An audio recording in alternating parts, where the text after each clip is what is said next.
Às vezes o silêncio diz mais do que qualquer lembrança. O silêncio da casa quando chego do trabalho. O silêncio do café esfriando na xícara que ninguém divide comigo. O silêncio do meu nome não sendo chamado por ninguém. Me acostumei a ele. Me tornei parte dele. Aos 54 anos, depois de uma vida marcada por ausências mais do que por presenças, aprendi que esperar pode ser mais doloroso do que perder. Então parei de esperar. Deixei de lado os sonhos românticos que me contaram na juventude, os contos com finais que nunca foram meus, e me refugiei numa vida calma, onde tudo estivesse no lugar e onde eu mesma não precisasse mais sair do meu. A biblioteca da cidade se tornou meu mundo. Um mundo feito de histórias alheias, onde eu podia me esconder sem parecer que estava fugindo. E assim, eu fui vivendo dia após dia, como quem caminha sem destino, mas sem o peso de admitir que parou de procurar. Foi numa tarde comum que ele apareceu, daquelas tardes em que tudo parece igual, e ainda assim o tempo carrega um cheiro diferente, como um prenúncio de mudança. Ele entrou como quem já conhecia o lugar, mas sem pertencer. Alto, tranquilo, com os olhos de quem já viu demais, e ainda assim escolhe a doçura. Jonathan Everett. O nome só veio depois, mas o impacto foi imediato. Não pelo que ele disse, mas pelo que ele não precisou dizer. Havia nele um tipo de presença que não exigia espaço, mas preenchia o ambiente com uma paz difícil de explicar. Ele me olhou com gentileza, mas não a gentileza superficial que estou acostumada a ver em quem sente pena ou curiosidade. Era outra coisa. Era reconhecimento. Como se me visse antes mesmo que eu dissesse quem era, eu me enganei por um instante, achando que seria apenas mais um visitante, mais um rosto, mais um nome que desapareceria como tantos outros. Mas ele voltou. Voltou com frequência. Começou a pedir recomendações de livros, a comentar passagens que eu mesma havia esquecido, a fazer perguntas simples que, ditas por ele, ganhavam peso. E eu, Helena Thorne, que passei os últimos 20 anos evitando qualquer conexão que pudesse abalar o frágil equilíbrio da minha paz, comecei a esperar por suas visitas sem admitir isso nem para mim mesma. Não era paixão, não era desejo. Era algo mais silencioso, mais maduro, mais perigoso.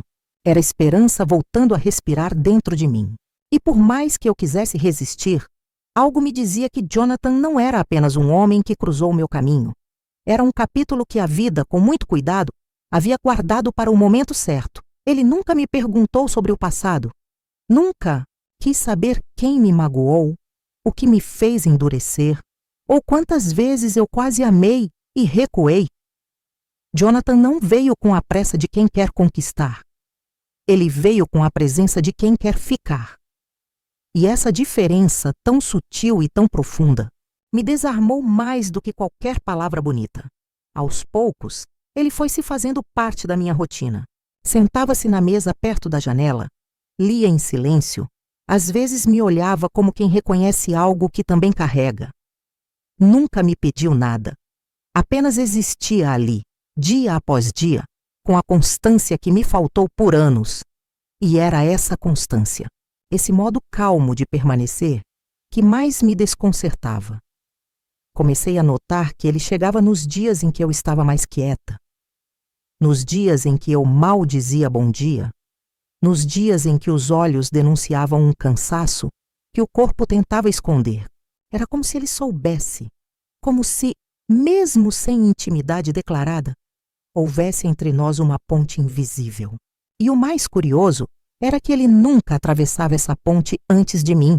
Esperava, sempre esperava.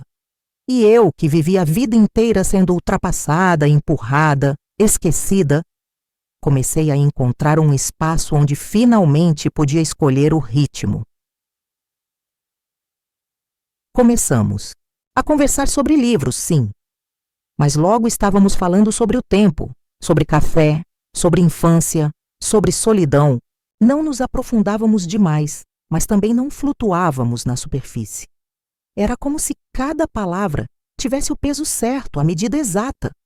E sem perceber, eu comecei a sorrir mais, a ficar um pouco mais na biblioteca mesmo quando o expediente terminava, a passar batom claro nas manhãs de quarta-feira, a preparar 2 xícaras de chá ao invés de uma só. Detalhes, pequenos gestos que só percebi depois, quando já não podia mais fingir que ele não me afetava. As pessoas ao redor notaram, claro. A senhorinha da banca de flores comentou que eu estava mais leve. Minha vizinha me perguntou se havia aí alguém novo. Sorri sem responder, porque a verdade ainda era tão silenciosa que não cabia em voz alta. E talvez fosse isso que tornava tudo tão intenso, a ausência de urgência. Jonathan não queria me mudar, não queria me conquistar, queria apenas me conhecer. E eu estava começando a querer ser conhecida. De verdade, pela primeira vez em muito tempo. Foi numa noite de sexta-feira que tudo mudou. Eu ainda me lembro porque o céu estava limpo e o ar tinha aquele cheiro de outono que sempre me traz lembranças de infância, de folhas secas, de casacos antigos, de silêncio confortável. A biblioteca já havia fechado, mas Jonathan ficou, para me ajudar a empilhar caixas de doações. Não era a primeira vez que ele se oferecia, mas era a primeira em que aceitei. Talvez porque eu queria prolongar a presença dele. Ou talvez porque naquele dia em especial, eu não queria jantar sozinha outra vez. Trabalhamos em silêncio, como sempre fazíamos. Mas não era um silêncio vazio. Era daqueles que só existe entre pessoas que já não precisam provar nada. Às vezes nossas mãos se encontravam ao alcançar um livro ao mesmo tempo. E eu fingia que não sentia aquele calor, aquela faísca sutil. E ele também fingia. Pelo menos até aquele instante em que, sem querer, derrubei uma pilha inteira de livros no chão. Me abaixei rápido, meio sem graça, e comecei a recolhê-los. Jonathan se abaixou comigo. Nossas mãos se encontraram de novo e ele não desviou. Não dessa vez.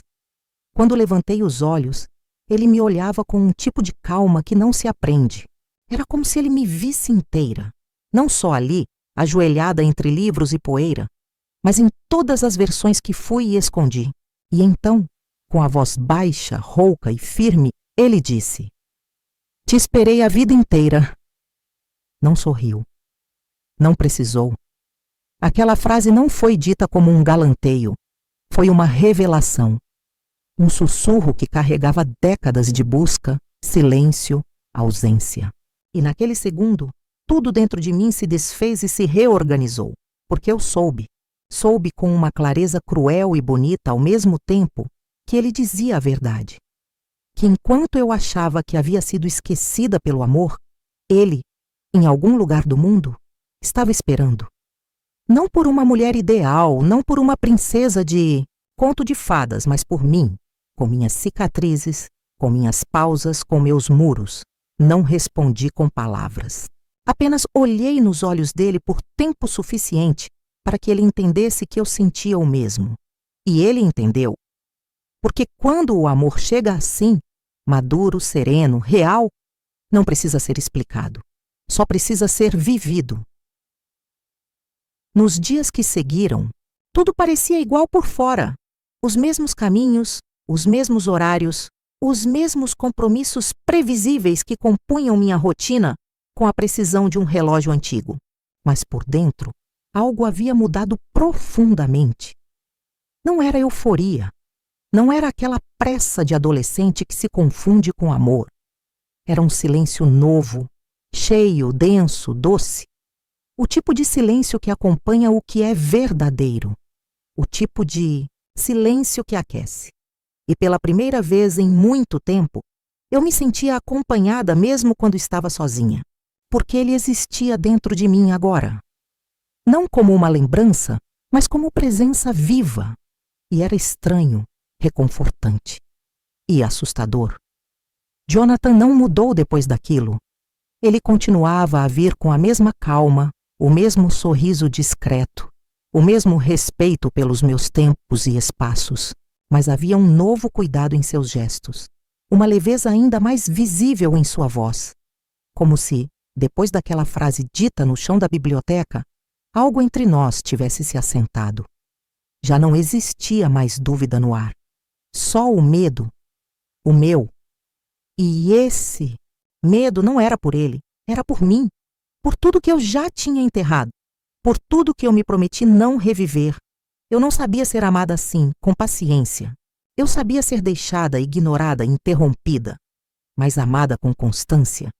Isso era novo. E o novo, ainda que belo, também assusta.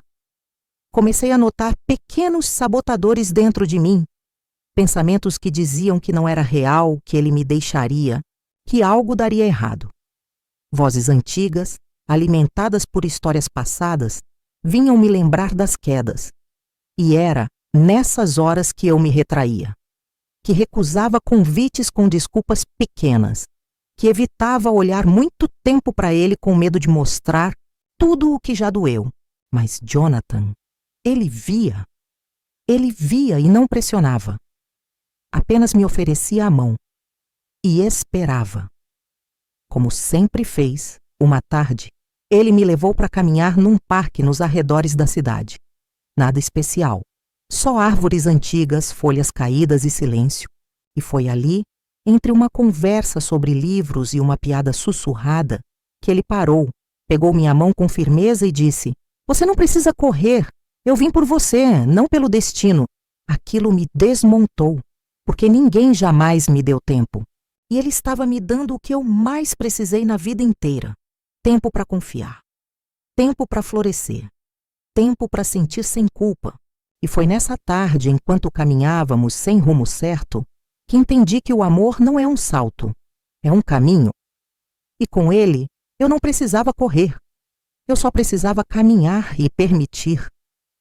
Permitir foi um processo, um aprendizado lento, muitas vezes desconfortável, como reaprender a usar uma parte do corpo que estava atrofiada.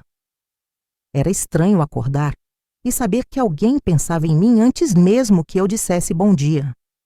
Era estranho receber mensagens curtas como "já tomou café?" e sentir o peito aquecer com uma ternura infantil que eu julgava esquecida. Era estranho e lindo ver alguém fazer planos e me incluir neles sem cerimônia, como se eu sempre estivesse ali, como se minha presença fosse natural, esperada. E ainda assim, havia dias em que minha mente me traía. Dias em que, ao ouvir o som do celular, meu primeiro instinto era esperar uma desculpa, uma partida, um fim anunciado. Jonathan nunca me deu nenhum desses sinais. Mas quem já foi abandonada aprende a se antecipar, mesmo que só para se proteger. Ele percebia. Sabia quando eu recuava, mesmo sem dizer nada. Às vezes eu ficava quieta demais. Escondia as mãos nos bolsos, desviava os olhos, mudava de assunto com pressa. E ele não cobrava, só ficava. Às vezes sentava ao meu lado e dizia: "Se quiser, silêncio. Eu fico em silêncio com você." E isso me desmontava, porque ele não queria que eu fosse forte o tempo todo. Ele só queria que eu fosse eu. Mesmo quando eu não sabia mais exatamente quem era. Foi numa dessas tardes de silêncio compartilhado que meu passado resolveu gritar. Um e-mail, um nome, uma mensagem curta, formal, sem emoção, mas que me fez tremer. Um homem que havia me prometido o mundo e me deixado com nada, agora dizia: "Ouvi falar de você", como se fosse um favor. Um homem que partiu sem olhar para trás e que agora queria tomar um café para conversar. Eu li aquilo e o chão sob meus pés pareceu ceder. Não porque eu ainda o amava, isso havia morrido há muito tempo, mas porque aquela presença me puxava de volta para um lugar onde eu era pequena, confusa, carente. Não contei a Jonathan de imediato. Me envergonhei da força que aquela mensagem ainda tinha sobre mim, como se eu devesse ser mais forte, mais resolvida, mais imune. Mas no dia seguinte, ao vê-lo me esperar na porta da biblioteca com 2 cafés nas mãos e aquele sorriso discreto, eu soube que não podia esconder. Contei, sem florear. Contei tremendo, sem saber por quê. E ele escutou, sem interromper, sem reagir. Quando terminei, ele estendeu o café na minha direção e disse: "Você não precisa provar que virou a página. Eu estou aqui para escrever a próxima com você." E, ali, no meio da rua comum, com carros passando e folhas secas rolando pelo chão, eu senti algo se libertar dentro de mim. Porque ele não me pedia explicações. Ele me oferecia futuro. E mais uma vez eu entendi. Não era um amor de urgência. Era um amor de presença. E presença cura. Naquela noite, pela primeira vez em muito tempo, não me senti dividida entre passado e presente. Não me questionei se estava pronta. Não fiquei repassando cenas antigas na mente, tentando entender onde me perdi. Pela primeira vez, eu simplesmente fiquei. Fiquei no agora, com o coração inteiro, com os pés firmes no chão, com os olhos voltados para um homem que não tentou me salvar, apenas me ofereceu um lugar seguro para existir. E foi naquele momento, em silêncio, enquanto dividíamos um jantar simples na minha sala, que percebi. Eu já estava amando Jonathan. Não era uma dúvida, não era uma possibilidade, era uma certeza. Daquelas que não se explicam, só se sentem. Ele continuava do mesmo jeito. Não mudou porque sentia algo. Continuava me ouvindo com atenção, continuava rindo das minhas ironias discretas, continuava me deixando espaço para respirar. Mas algo entre nós se aprofundou. Como se antes estivéssemos de mãos dadas e agora estivéssemos de almas entrelaçadas. As conversas ficaram mais longas, as perguntas mais delicadas. Começamos a falar sobre o futuro, não como quem planeja, mas como quem se permite imaginar. Um final de semana em outra cidade, um livro que talvez escrevêssemos juntos, uma ideia, de casa com varanda. Coisas pequenas, quase tímidas, mas carregadas de verdade. Eu, que vivi tanto tempo sem me permitir esperar nada, agora começava a sonhar. E o mais bonito era que eu não sonhava sozinha. Com o tempo, comecei a perceber como meu corpo mudava ao redor dele. Minhas mãos já não tremiam quando ele se aproximava. Meus ombros não se encolhiam ao falar de mim. Comecei a usar as roupas que estavam guardadas no fundo do armário, aquelas que deixei de vestir porque achava bonitas demais para mim. Passei a soltar o cabelo com mais frequência, a rir mais alto, a olhar nos olhos sem pressa. Eu estava voltando para mim e voltava pelos meus próprios passos, mas guiada pela luz dele. Jonathan me disse: "Eu te amo", numa manhã comum, enquanto lavava a louça, sem música, sem pôr do sol. Apenas virou-se para mim com as mãos molhadas, uma toalha no ombro, e disse como quem respira: "Eu te amo, Helena. Não porque você é perfeita, mas porque com você tudo faz sentido." E eu soube. Soube que o amor verdadeiro não precisa ser grandioso. Ele só precisa ser real. E o nosso era. Tão real que cabia nos gestos pequenos. Tão profundo que não precisava de promessas. Apenas de constância. Naquele dia, olhei para ele e respondi sem hesitar: "E eu escolho te amar. Todos os dias. Com tudo o que sou." E foi assim que o medo perdeu a voz. Não porque desapareceu, mas porque o amor agora falava mais alto. Amar na prática é diferente de amar na teoria. Na teoria, tudo parece poesia. Na vida real, é na bagunça da rotina, nos dias de mau humor, nas decisões difíceis, que o amor mostra quem realmente é. E com Jonathan, foi exatamente assim. Depois daquele "eu te amo", dito com as mãos molhadas de sabão, não vieram promessas de eternidade ou planos imediatos de mudança. O que veio foi mais simples e, talvez por isso, mais verdadeiro. Ele começou a passar mais tempo em casa. Deixava livros sobre a mesa da cozinha, aprendia onde eu guardava os temperos, trocava o lugar da toalha no banheiro, o que no começo me irritava, mas depois virou piada entre nós. A vida, de repente, era compartilhada. E mesmo que eu ainda acordasse às vezes esperando que tudo aquilo fosse frágil demais, passageiro demais, Jonathan sempre me lembrava. Com gestos, com presença, com silêncio. que ele estava ali para ficar. Começamos a lidar com a vida juntos, com os pequenos sustos de saúde que chegam com a idade, com contas que atrasam, com minha irmã que sempre julgou minhas escolhas e agora se surpreendia com o brilho que voltara aos meus olhos. Ele com os traumas dele, eu com os meus. Mas nunca um tentando consertar o outro, apenas respeitando o tempo de cada um. Houve noites em que chorei sozinha no quarto, sem saber explicar por quê. Medo de perder o que mal tinha aprendido a ter. Medo de que tudo fosse bom demais. E ele nunca tentou me calar.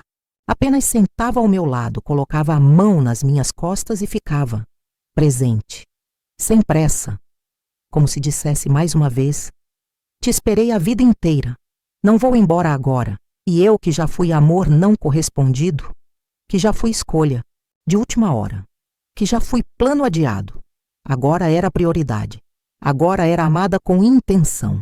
E cada pequena partilha entre nós, seja uma manhã preguiçosa ou uma caminhada no mercado, era um lembrete de que sim, o amor existe, mas ele nem sempre grita.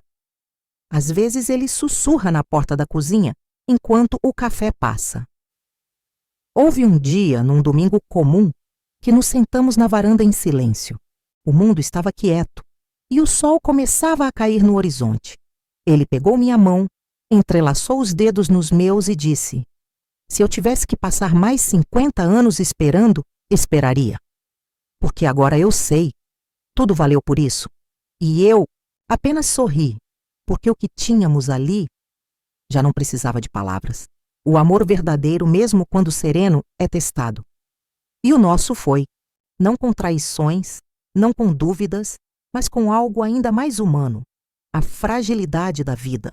Jonathan começou a se queixar de dores discretas, daquelas que ele tentava disfarçar com frases como: é só cansaço, ou deve ser o colchão, mas eu sabia.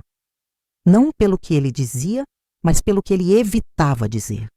Ele, que sempre caminhava ao meu lado com passos firmes, agora demorava a levantar da cadeira. E quando finalmente aceitou fazer exames, a confirmação veio como um vento, frio, algo no coração. Nada desesperador, nada urgente, mas suficiente para nos lembrar que o tempo é precioso, que nenhum amor, por mais bonito que seja, é imune à vida real. No caminho de volta do consultório, ele segurou minha mão o tempo todo. Não disse que estava com medo, mas o aperto dos seus dedos era mais forte do que nunca. E eu, que já enfrentei tanta coisa sozinha, senti um medo novo. Não de perdê-lo no corpo, mas de perdê-lo no olhar. De vê-lo se calar. De vê-lo se afastar como tantos outros. Mas não foi o que aconteceu. Ele não se escondeu, pelo contrário. Naquela noite, enquanto jantávamos algo simples, ele me olhou de um jeito que nunca tinha me olhado antes. Não com desejo, não com ternura, mas com confiança. E disse: se eu tiver que enfrentar qualquer coisa, quero que seja com você. Porque você me dá coragem até quando não fala nada. Eu não soube o que responder. Apenas me aproximei e toquei seu rosto como quem segura algo precioso. E naquele toque, sem dizer uma palavra, prometi que ficaria. Que lutaria com ele, não por heroísmo, mas porque já não existia mais eu sem ele. Éramos nós. E foi essa decisão de sermos um no que viesse que nos guiou pelos meses seguintes. Foram dias de consultas, de idas e vindas ao hospital, de exames, de esperas cansativas em salas frias. Mas também foram dias em que o amor amadureceu, ainda mais. Nunca brigamos, mas começamos a entender os silêncios um do outro, com uma delicadeza que só quem já atravessou a dor lado a lado conhece. Quando ele estava cansado demais para conversar, eu apenas lia para ele. Quando eu chorava escondido no banheiro, ele me abraçava sem fazer perguntas. Descobrimos que o amor não precisa de declarações o tempo todo.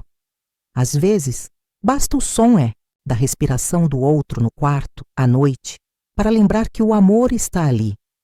E mesmo na fragilidade, houve beleza. Porque o amor, quando é verdadeiro, não desiste. Ele se adapta. Ele se curva sem quebrar. E eu olhava para ele, muitas vezes, com os olhos marejados e pensava: era ele, sempre foi ele. O que o tempo levou, ele devolveu. Com paciência, com presença, com amor. O fim não veio com fogos de artifício, nem com grandes reviravoltas. Veio com paz, com uma certeza que se instala devagar, como o sol se acomodando no horizonte ao fim do dia. Jonathan fez o tratamento. Passamos por cirurgias, remédios, dias mais difíceis e outros mais leves. E com o tempo, a saúde dele se estabilizou. Não voltou a ser exatamente como antes, mas nós também não éramos mais os mesmos. Estávamos mais próximos, mais cúmplices, mais conscientes do que tínhamos nas mãos. O que antes era um amor que crescia com cautela, agora era uma raiz profunda plantada em terra firme. Não havia mais espaço para medo, para dúvida, para adiamento. O amor havia vencido tudo, até mesmo o tempo. Um dia, enquanto arrumávamos os livros na estante da sala, ele me entregou um envelope pequeno, já amassado. Dentro, havia um bilhete com sua caligrafia torta, escrita à caneta azul. Te esperei, a vida inteira. Agora quero passar o resto dela ao seu lado. Eu não chorei, não tremi. Apenas olhei para ele com o coração absolutamente calmo e respondi: então fica. Porque eu também esperei por você, mesmo quando achava que já tinha desistido. Não houve pedido de casamento formal, não houve anel com pedra. Não precisamos disso. O que fizemos foi selar uma decisão. Começamos a dividir o mesmo teto, as contas, os dias e as noites, com a mesma tranquilidade com que dividimos o silêncio há tantos meses. E isso, para mim, sempre será o maior tipo de amor. Aquele que chega, permanece e constrói. Hoje, anos, depois escrevo essas palavras sentada na varanda da casa, que agora é nossa. Ele está lendo, os óculos caindo lentamente na ponta do nariz. Às vezes, ele me interrompe para comentar uma frase, ou para rir de alguma memória que inventamos juntos. E eu olho para ele e penso que sim, o tempo passou. Que a vida não é perfeita, mas que esse amor, foi a coisa mais certa que me aconteceu. Porque ele chegou quando eu já não esperava. E ficou quando tudo em mim ainda duvidava. E se hoje alguém me perguntasse como eu sei que foi verdadeiro, eu diria sem hesitar, porque ele me escolheu com o coração inteiro e com o tempo certo.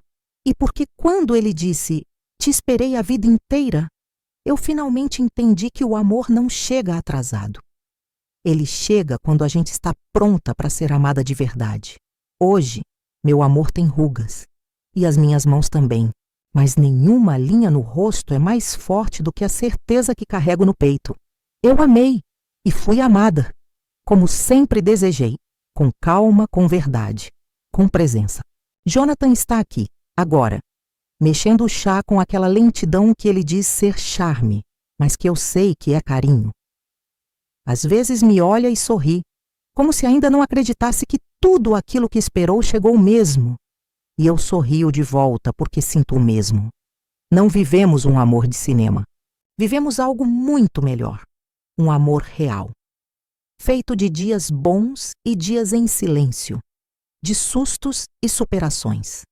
De paciência e entrega. E se tem algo que aprendi, é que o amor verdadeiro não grita, não invade, não exige. Ele permanece. Ele espera. Ele encontra. Jonathan me esperou a vida inteira. E eu, mesmo sem saber, esperei por ele também. E agora, vivemos o que o tempo inteiro sussurrava. Era você. Sempre foi você.